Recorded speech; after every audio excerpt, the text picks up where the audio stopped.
ሰላም ውድ ተመልካቾች እንደናችሁ እንደምን አላችሁ? ወሳኝ የሆነ መረጃ ይዤላችሁ መጥቻለሁ። ይህ መረጃ ምንድነው? እንግዲህ የአገዛዙ ኃይል የብልጽግናው ኃይል እንግዲህ ከፍተኛ የሆነ ሴራዎችን ጠምጥሞ እንግዲህ በርካታ ድሮኖችን አሰማርቷል። ይህ በተለይ በጎጃምና በጎንደር ከፍተኛ የሆነ ድሮኖችን ከ7 በላይ ድሮኖችን አሰማርቷል። ይህ የሆነው ምንድነው? ሰሞኑን በጎንደርና በጎጃም ላይ እንግዲህ ከትላንትና ወዲያ ብር ሸለቆማ አካባቢ እንግዲህ ከፍተኛ የሆነ ውድመት ደርሶበታል። ይህንን ሽፋን ለመስጠት በሚዲያ የተወሰደበትን ብልጫ ለማስመለስ በሚዲያ በፋኖ ድሎች ምክንያት የተወሰደበትን ብልጫ ለማስመለስ እንግዲህ ከፍተኛ የሆነ ድሮኖችን በማሰማራት ዘመቻ ከፍቷል። ይህ ዘመቻ እንግዲህ ውስጥ ያሉትን ከሚሊሻም ከአድማ ብተናም ውስጥ አስርጎ ካስገባቸው ደህንነቶችም እንግዲህ ከፍተኛ የሆነ መረጃ መሰብሰብ ላይ ነው ያለው።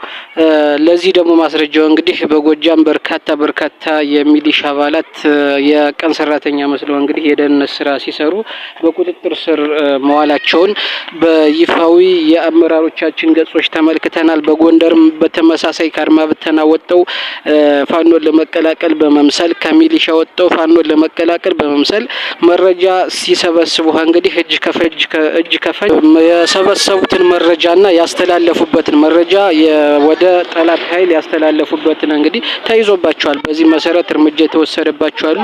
ከዚህም ጋር ተያይዞ እንግዲህ አሁን ጥንቃቄ ያስፈልጋል። በርካታ በመረጃ የተያዙ የሚሊሻ አካላት ላይ እርምጃ ተወስዷል። ይህንም እንግዲህ ንጹሃንን እየጨፈጨፉ ንጹህ አርሶ አደሮች ይሉናል እና እያሌው መንበረ እና የጠላት አክቲቪስቶች እና የዋቅጅራ ልጆች ራሱ እና ኤርሚያስ ዋቅጅራ ይህንን ነው እያሉ ያሉት እና ኤርሚያስ ይህን ነው እያስተላለፉ ያሉት። አሁን እንግዲህ ሌላው ደግሞ ምንድነው? ፋኖ በኢሚግሬሽኑ ደረጃ በአሸባሪነት በአሜሪካ ኢሚግሬሽን እና ጉምሩክ አካባቢ ፋኖ በአሸባሪነት ተከሰሰ ይሉናል። ይሄ አይደለም፣ ፋኖ አይደለም የተከሰሰው። በፋኖ ስም በህዋት ጊዜ ሲላላኩ የነበሩት እነ ደመቀ ዘውዱ ናቸው እንጂ እነ ዘመነ አይደሉም፣ እነ ሀብቴ አይደሉም፣ እነ ሳሙኤል ባለድል አይደሉም። እነ ደመቀ ናቸው በሽብር የሚጠየቁት በዘር ጭፍጨፋ እየተጠየቁ ያሉት። ከነ ደመቀ በተጨማሪ እንግዲህ እና እያሌው መንበረም እኮ ይቀራቸዋል አሉ።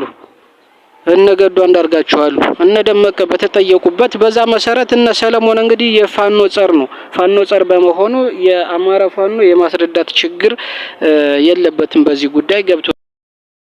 ስለዚህ የአማራ ፋኖ ይረዷል፣ የአማራ ህዝብ ይረዷል። ነገር ግን በኢትዮጵያ ህዝብ ከፍተኛ የሆነ ውዝግብ ለመፍጠር ለመከፋፈል ከሁለት ፋኖ አሸባሪ ነውና ብልጽግና ይሻለናል እንዲባል እንግዲህ እና እያሌው መንበረ እና ኤርሚያስ ለገሰ እና የብልጽግና ካድሬዎች የብልጽግና ተላላኪ አክቲቪስቶች ይህን ነው እያዛመቱ ያሉት። ምን ነው